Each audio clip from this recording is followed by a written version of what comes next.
Welcome to the Speedrun Part 2. I've added increment. I'm going to play a little bit less games than usual because the last video I climbed 100 points in 50 minutes, which I think is great progress. But the problem with that is it's a 50-minute video, which is a little long for a lot of users. So instead, we're gonna try to keep it with 3-minute increment, and I'll end at about 15 minutes out or so.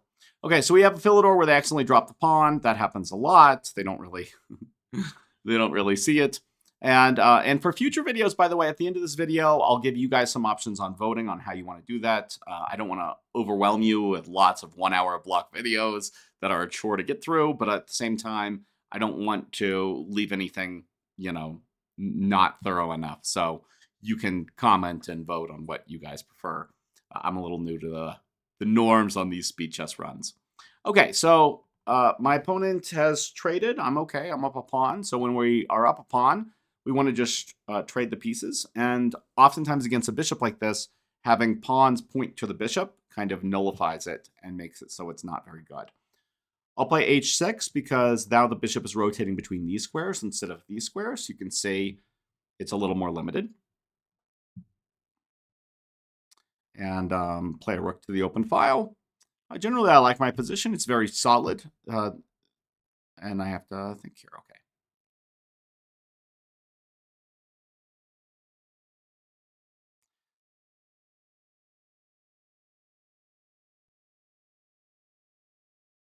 Okay, I don't think they have much of an attack because it's hard for them to relocate the knight. Oh, here we go with the bishop. But the problem there is that this and the bishop gets sniped off as soon as the knight moves. So it was kind of a good idea by their opponent to try to coordinate something on the king side via bishop maneuver, but they rushed it and it led to a tactic.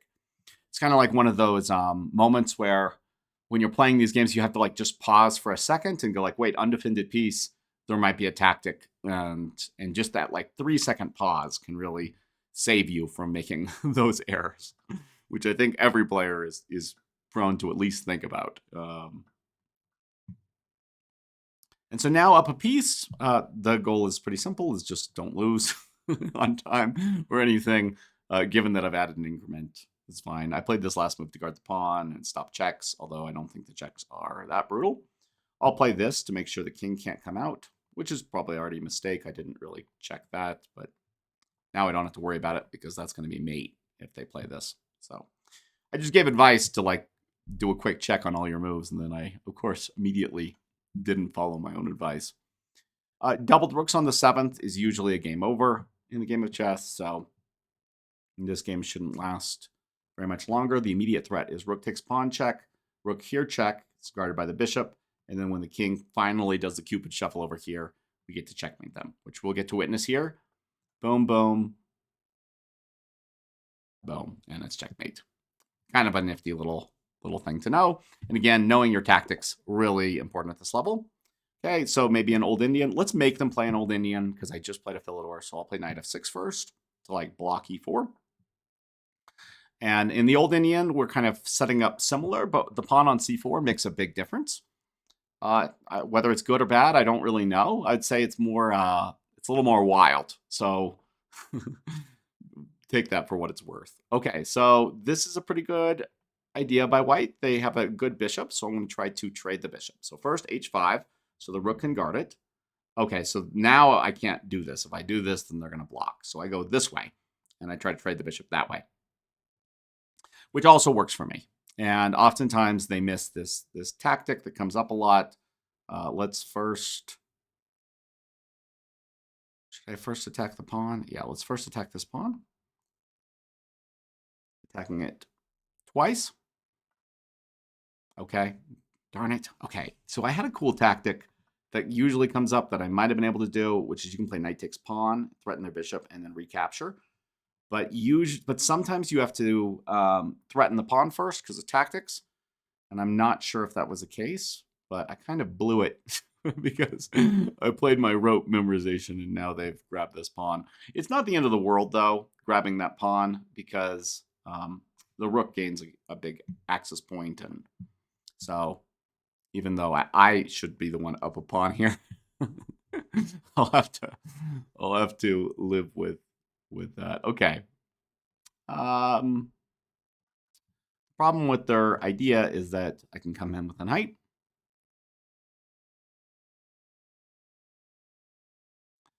It should be noted that even though I was losing by a pawn, they lost their good bishop. And in these King's Indian structures where they put all their pawns on light squares, old Indian structures, that dark squared bishop is like really, really, really good. So I'm not even sure if I was worse. Like it gets very, very confusing, especially when you consider practical play, just because the dark squared bishop like eventually comes here or something, lights up the diagonal, and it's not easy for white. So very, very confusing.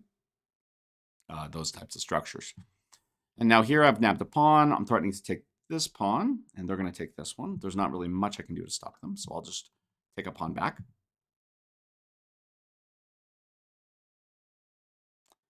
And okay, so if they take here, okay, well then it's manifesting.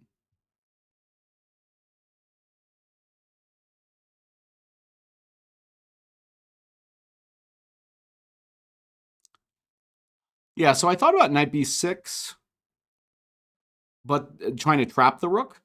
But the problem is knight b5, and then the hit on c7 leads to stuff. So I think best is to just kind of count on the fact that they're underdeveloped on this side and do a counterattack. Once I control the b file, queen b2 check is a big threat because the knight will support it kind of moving in a little closer. There'll be attacks on this knight. And I quite like that kind of position. The king is just running. This is hello, king. Out for a morning stroll, I see. Okay. Okay. I'll just go say hi. I just thought I'd pop right on. Oh my gosh. Okay, I missed that check. How bad is that? Do I need to block here to guard this pawn? Or can I just do this dance? Let's play it safe. Let's guard the pawn. Maybe later I can castle and have set up discovered checks on it or something. Oh, okay. It's hard to check.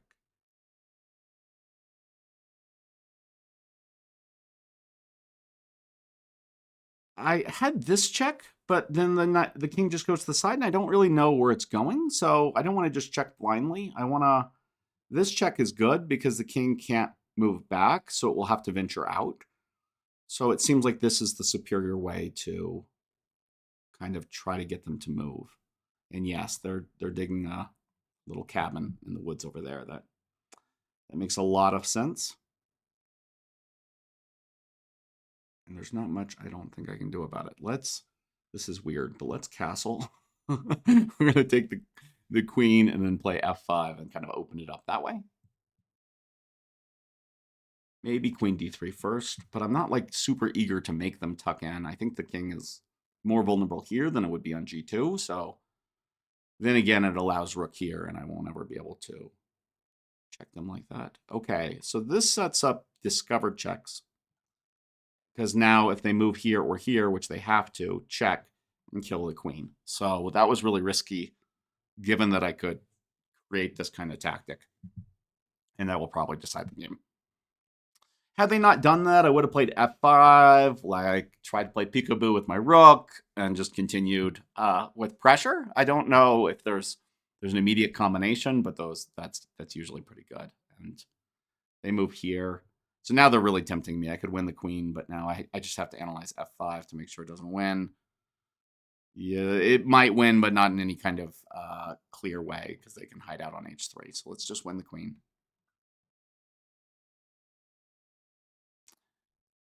And then try not to lose on time. So f5 comes next. We still get our attack. But it's a queen up, so it's looking pretty good. I can take it back with the pawn or the rook. Both look very good. Let's take it back with the rook because it seems more active. And like we can go get the king. It's situational. The big thing is when you're playing with these time controls, play a move that doesn't lose. I see so many, like when I was like coaching for speed chess, I'd see so many players just try to play like brilliant moves on every move, and it's like you don't need brilliant moves, you just need a move. that doesn't lose. And that way you don't get into horrible time pressure that is going to lead to a loss or anything like that. Okay, let's continue to go in. They have rook b8, but then I can play queen takes pawn check because the pawn is pinned. Nice little flourish. Though maybe I'm getting punished for my tactics because right here, I have to play here, and they have the ability to play rook takes bishop and then king takes rook. They're still losing. I have a queen, but I probably shouldn't have allowed that. Let's continue to play here. I put on an increment because I was tired of worried about losing on time. Okay, I'm going to take. This loses a queen, but I get a knight and a rook, and most importantly, it simplifies the position to a position that's very, very hard to lose. So sometimes you don't need to always play a move that wins material. In fact, you can give back material in order to make this position like very simple. And here, having an extra rook and this runaway pawn just makes the plan very, very easy. I just have to make sure I don't get forked. And the best way is if the pieces are on different colors, then the knight can't really fork. Oh my gosh, I'm being a little silly here. I should. Well, I don't know. I can afford to comment, but I'm upset that I'm like losing that pawn because I'm commenting. Okay, let's continue to play sound chess. We'll try again with the other pawn, and I think my opponent will probably lose on time unless they're very fast with this increment. Which it seems like they're, pretty quick. I'm impressed.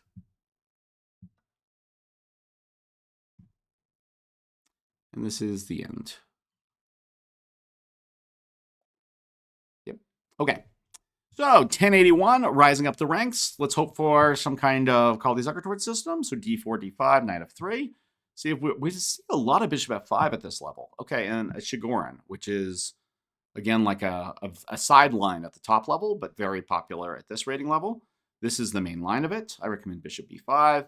We're going to cripple their pawn structure and then kind of pick on them.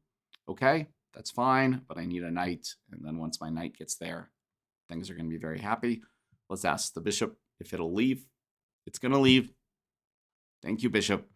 And then now I can attack the queen and take advantage of the pin.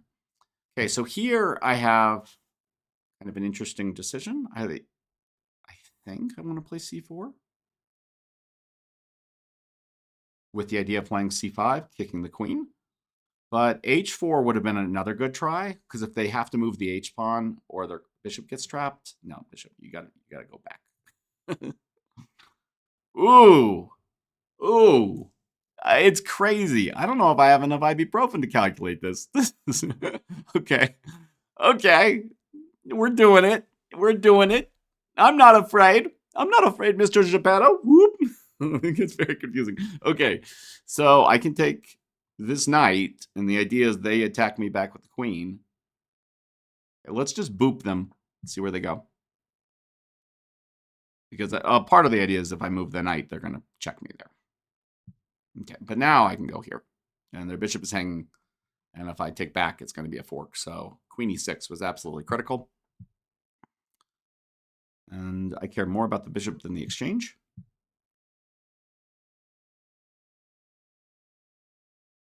And 1138. Looks like I have a good position. The bishop can't move out. The knight can only go here. And then where does it go from here? So they're again kind of squished. Well, their king is saying hello. Hello, king.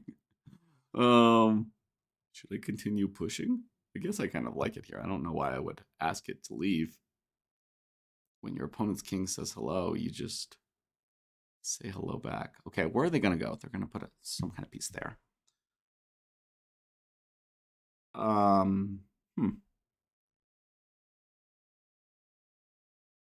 Check here is where I want to check. Let's go here. It gives options of here and here.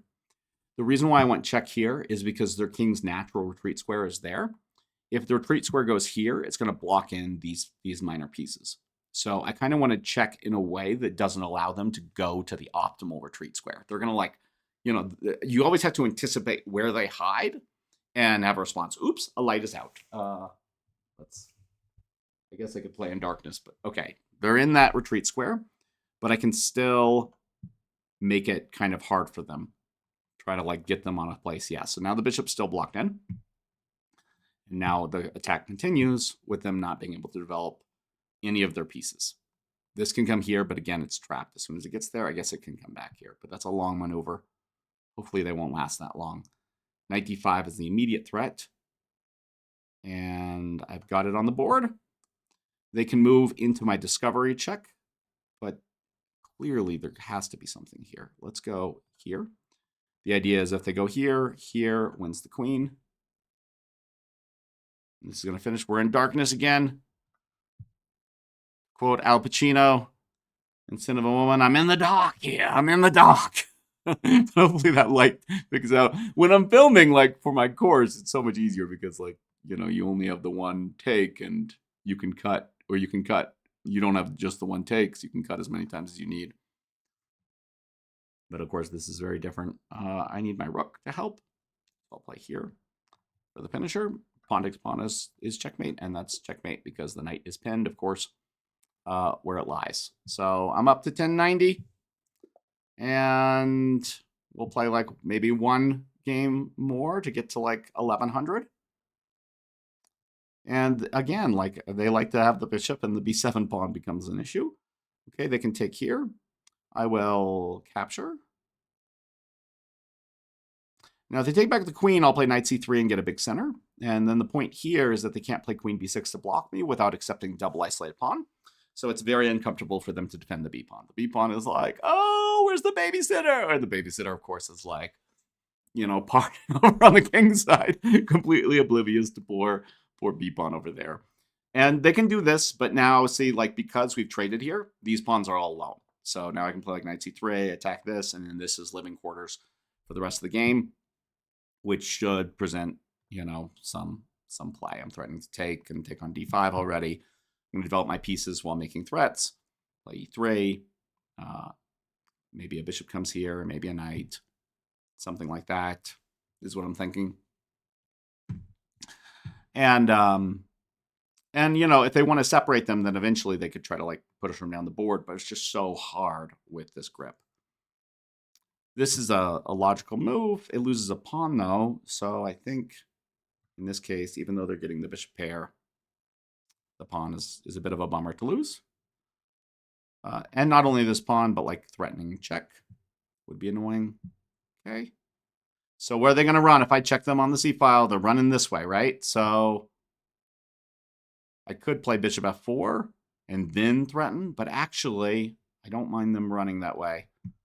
I calculated this right, because check. And this is annoying for them because they don't want to come here, or the knight can come in. And then here is possible, but I'm going to still have a lot of threats. So like knight here, later, bishop here, forking rook, and the b pawn are all up for grabs at some point. So in the meantime, I got to make a move. Let's reroute the knight here. I didn't like that the rook was staring at it if this knight moved. Sometimes you don't even have to calculate. You just think like if they get a free move with a knight, and I can't anticipate every little variation that they might play, so I'm just not going to give it to them. I'm just going to make sure everything's very well defended. Rook c8 would, of course, lose a rook because I played knight b5 check. And then my rook would take it off. They can't defend it because of the bishop on f4. And so now knight b5 check. That's scary for them because there's discovered check threats. I don't want to make that too early because I like the fact that they can't run away right now with my knight here.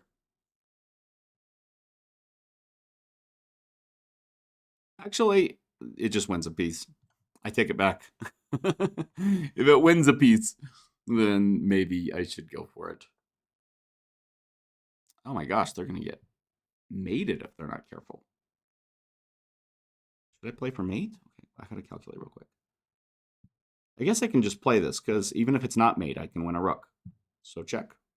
The bishop is guarding this way, so it keeps moving forward. And yes, the rook up is going to checkmate them. Oh, no. They got this runaway square.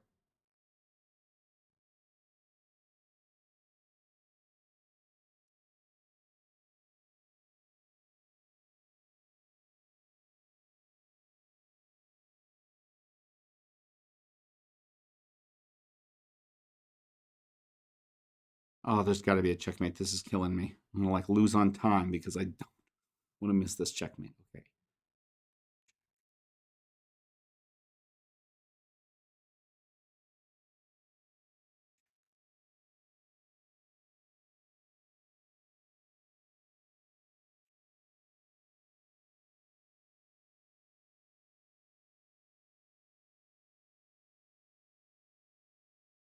Let's at least do this. I don't see a mate, but I see something close enough that I'm wondering if I play a few moves that are non-committal, because I can always take the rook if one will appear on the board. So the point here is that they have to move back here, and then I can achieve the same position with my rook on c3, because my rook can just come back and attack the king. And then on a3, they can't come at me. So on a3, king b3, things were a little unclear. But with my rook guarding it, I'd be good. And I can also play like rook b3, which is the mate. Yes, I found it. Eureka! Okay, there's a mate. Okay, so the mate is they have to move here, check, discovered attack with the bishop. Now, if they come back, then rook b3, check. The king will be here. The knight will be guarding any squares like that. They can't go to this way because of the bishop, so they'll slide here, and then bishop b5 will mate them. Okay, yep, they're running down the time, looking for a way out. There's no way out. Really quickly, if I go here, check the bishop. The rook's guarding this square. They can't go this way because of the bishop. Can't go this way because of the knight. And then if they go here, check. Again, the knight guards this, bishop guards this, bishop guards this. So they have to go here, and then there's your mate. And that would be very similar had they gone a different way. So had they gone here, I can just check them and move them back here, and then do the same thing. Very nice. Unfortunately, I didn't get to do that, but you got to see the idea. This is my last game of the series. Okay, so we're going to do an old Indian. I'm ready. I'm ready, white. Don't really care what you're doing. Okay, d6. Now we rush e5. So knight bd7. e5 is coming next. Build that pawn chain to the heavens, and then we get excited. So e5, old Indian defense. And my opponent is out of book. That's very normal at this rating range. The old Indian is super good because they're always out of book. and this is it's usually not advantageous for them to trade pawns there. So I already am feeling pretty happy. Maybe I rush c6. But knight takes knight, I think, would have been better. Ooh, that would have been good.